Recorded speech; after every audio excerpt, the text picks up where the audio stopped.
Hello, I am Joann Vollmer in Thornton, New Hampshire, at the base of the White Mountains. And I would like to acknowledge the ancient ones of this land with my heart. And I'm sharing with you some experiences that happened with myself and several other people in regards to some healing of the waters and the land of the Asquamchumauke peoples in the surrounding area of Plymouth, New Hampshire. So this story unfolds and begins in April of 2013 when a friend of mine, Mary Crowley of Plymouth, phoned me and asked if I would pray with her about the waters. She was involved then with the Department of Waterworks in Plymouth, and there were certain challenges that were going on with the public waterworks, and she was a part of these meetings, and she asked if I would pray with her. And she was the kind of friend when, she calls and asks to pray. I don't need to know anything else. We'll just pray on this together. And so we did. And a couple of days later, I was driving into Plymouth on Route 3, and this boulder that I've driven past for years and years and years, really didn't pay much attention to it, but it sparkled and it got my attention. And so I actually pulled into the parking lot of this boulder on Route 3 and to take a close look at the plaque that is on the boulder. And the plaque was placed there by Daughters of the American Revolution. And the plaque commemorated Colonel Baker in the massacre of the Asquamchumauke people. And the date 17, I don't have the date right here exactly. And so then the river was renamed the Baker River because of the massacre that he and his group did. And I thought, wow, this has to do with the water and the work that was going on. And so I called my friend Mary and I said, there's something here to pay attention to. It's sparkling. And what shall we do? This has to do with the healing. And she said, well, yes, let's get together. Let's do a ceremony. Of course, we'll do a ceremony. And at the time, my other close friend, Deb Curtis, who had been living in Taos for years and years, she and her partner had moved to Plymouth for just a couple of years. And she had studied with indigenous teachers and as well as in Peru, and was offering, working with the despacho ceremonies. And Deb and I had done many ceremonies together. So we called Deb and got together, and the three of us were guided to do a water ceremony for the Asquamchumauke River. And we looked it up on the White Mountain trail maps to find the headwaters of the Asquamchumauke River. And so on April 30th, we drove over and hiked in. And of course, there's snow on the ground and a well-worn track. The hikers call it the monorail. You want to walk, you want to hike on single file because if you step off, you're going to sink up to your knees. This is a little important piece of the story. So we hiked in single file until we came to the point where the trail crosses what is, it looks really just like a tiny stream up in there, the Asquamchumauke, and we just crossed over the bridge and we spread out our blankets on the side just off the trail and opened up our honoring and our offerings in gratitude for the land and the waters, and spread everything out and did the despacho ceremony, which we then bundled up and made an offering to the water. And we also gathered a jar of water to come back with us. And the only person we saw one person, and we were spread out on the blankets, and it was a man who came walking down the trail, and he was just huffing along, walk, hike, hike, hike, sporty, sporty, hike, hike. And right after he passed us, he just glanced back and said, "Nice ceremony," and just kept going. So we finished up and packed up and began our hike back down the trail, single file on the monorail. There was Mary and then Deb and then myself. And we went a little ways down, and all of a sudden Mary stopped, and she bent down and picked something up and turned to Deb and turned to me, and we had to look around because you can't step off the trail. And there in her hand was an Indian bone pipe choker necklace, an old piece that had been worn. This is not the one in my hands, but like so. Beautiful rose. This one has a clasp. That one had the ties. It was an older piece, but it was a beautiful Indian bone pipe choker laying on the trail. There was only that one person that went by. So Mary turns around, and we're like, and of course we look around, and there's no footprints. You can't get off the trail. And then we all look up to the sky, like as if it fell from spirit, manifest in physicality. And we're like, wow. So of course, we carry it out with us. And just to be tidy and honorable, I wrote a little note, necklace found on the trail and the date with my phone number, and I posted it on the kiosk just in case there was someone, I don't know, fell out of how does that fall out of, okay. So, and didn't describe what it was, but just a necklace was found. Anyway, no one ever phoned. So that was a gift. We received a gift. So we went back, and Deb took the necklace back to her house in Plymouth and placed it on her ceremony altar.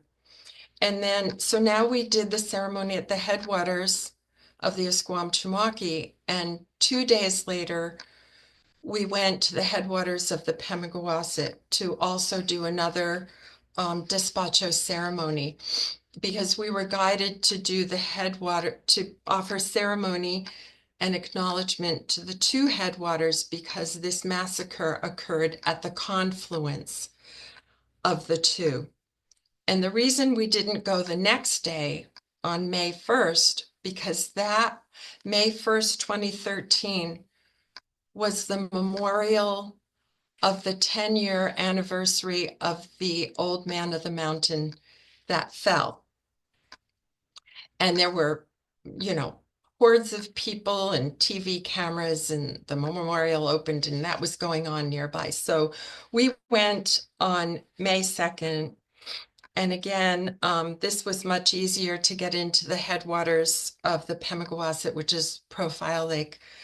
And we spread our blankets and did the honoring and the offerings to the land and the ancestors, performed the despacho ceremony, offered to the water, and gathered another jar of the waters and brought back. So, okay, so now we have that much guided, all of this guided. And then we felt that we would continue ceremony on the land in the area of the boulder with the plaque. And of all things, right nearby there are the Plymouth community gardens that have been open for some years. And as a resident, Mary was able to secure and lease a garden plot in the community gardens that the three of us shared for the summer. So we planted corn and beans and squash and flowers and herbs. And we created an altar in the center, and we brought the jars of the water and other items. And we continued to meet there all through the summer, the three of us, and we'd bring our tea and we would hang out and be in an honoring space of this, the site of the massacre. So let's see, just looking at my notes for the dates. So that was summer of 2013.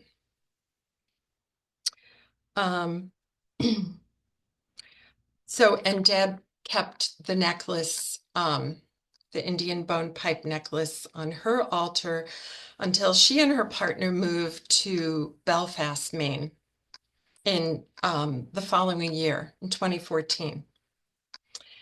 And we weren't thinking too much about this necklace. However, Rick and I had gone over to stay with them. I think it was September of 2014, because it was the Common Ground Fair, and stayed. They had just moved and all the boxes were awry, but Deb had gone back to Taos. So there we were in the guest room, and I happened to, there was a box open next to the bed. I happened to look, and there was the Indian bone pipe necklace, and it sparkled, and it said, "I don't belong in the seacoast of Maine. I want to be back in the mountain." And so when Deb got back from Taos, and it ended up she was moving back to Taos, and she heard it too, even more. The necklace didn't want to go to Taos. It wanted to come back to the White Mountains. So we met up and she transferred it to me. And so now I had the gift that we had received. And I brought it into the healing room. And then I began to have experiences with it and the energy of an elder being that was present with the necklace. And I brought it into the healing room and I began to work with it. I would sometimes lay it on the person on top of the blanket that I was working with. And sometimes I would just drape it on the back of my neck, and I would find that I was working in ways that I wasn't working before. It was incredibly powerfully healing piece. Really had some amazing experiences with it. 2014. So I had it with me for a couple of years. And okay, so Deb is back in Taos. Mary, locally here in Plymouth. It was in 2016. So I had the necklace for a couple years. In 2016, I need to preface back. Mary and her husband Bob, their property is on the Pemigewasset River, just a mile north of where that boulder is. It's an old farmhouse and barn, and the sloping land goes down to the Pemi River. And our understanding, the massacre wasn't just like in that little tiny spot at the confluence. It was, the peoples were along the river, and they own this beautiful farmland that borders the river. Well, her husband Bob passed away at home in December of 2016. 1 month later, in January of 2017, Mary was diagnosed with cancer. And as she began treatment, she invited me to come and pray with her. And with another friend that I'd never met before, Janae. So enter Janae, and I sat and prayed with Mary in that house before she started her treatment. And all during that winter, we had little gatherings in her kitchen around the wood stove. And Janae, also a ceremonial person, and there was some channeling, and we were connecting with the energies of Colonel Baker and some of the others, and conversations and healing, and all of this went on in Mary's farmhouse that winter as she was going through treatments, and also working with some of the spirit of the land of the peoples down by the river. We were connecting with some of the energies of an elder woman and a child from that time. All of this went on. That was winter of 2017. There was a point in the spring where Mary was hospitalized, and I was going down to visit her, and the necklace wanted to go to her. She didn't want it to be with her prior, but I delivered it to her in the hospital. So now she had the necklace, and it brought so much for her spirit to have it with her.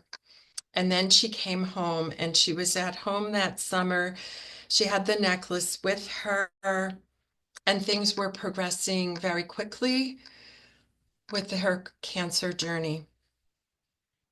Deb came out from Taos for a visit that August, and by then Mary was had hospice care in her home on the PEMI. And I didn't mention her daughter yet, her daughter Lucy, who at that time was 17 years old. And so this visit, so Deb and Mary, her daughter Lucy, and myself, and we sat together by her hospital bed, and she wanted to discuss the necklace, and knowing that she was going to be leaving, and how do we feel about this, and how are we guided? And we were guided very strongly to return the necklace to the land from which it came. And it felt beautiful, and it felt right. So we sat together, and we made tobacco prayer ties and all the blessings, and we gathered together. Mary, of course, couldn't leave the house. And she said, "Lucy, I would like you to go with Joann and Deb." So we took Lucy with us, and we hiked in. So it was August, so we could hike in nicely and easily to as far the same spot where we did the ceremony. And we went off trail, and we had the prayer ties. We had made a beautiful bundle with the necklace, and we we were guided to just this perfect spot, and dug deep in and made our blessings and offerings and gratitude for carrying this beautiful gift, and made the offering, placed it in, covered. We created an altar on top that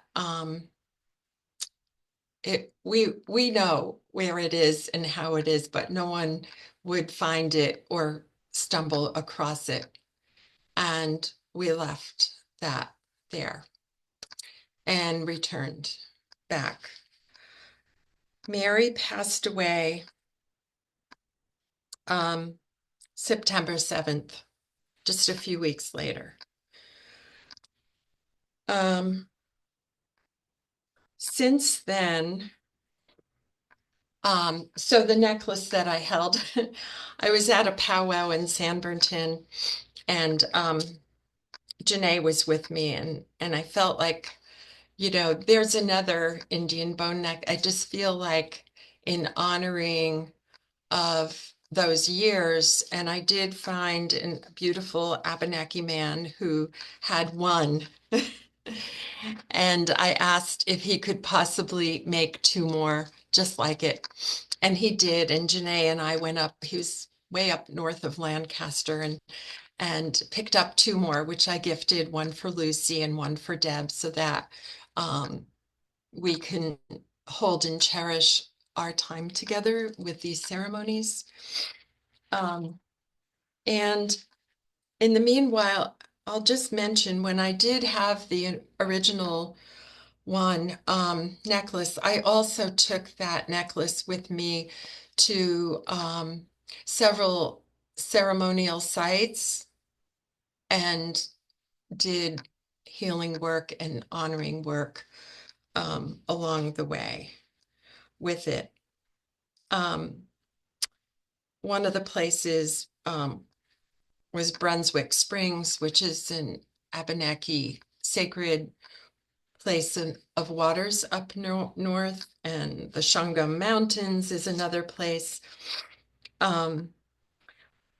Where did the necklace come from? How did that arrive? After that, we'd always wondered, because we all looked up to the sky like it just comes. Someone that I knew so many years ago, Mark Humpel, who is familiar, I shared that story, and he said, and I know this and I can feel this, that Moosilauke is a sacred mountain. Many Abenaki people travel to Moosilauke and pilgrimage and blessings. It's a sacred mountain. I knew that the first time I arrived on the top of Moosilauke. You can see, feel it. And his thought was that as we were doing ceremony, perhaps an Abenaki person came and was not seen and saw what we were doing and may have left the gift. We'll leave that for the mystery, the great mystery. So I'm so happy to share this story with you, Shelley, and anyone else that will find this helpful or useful or inspiration. So blessings.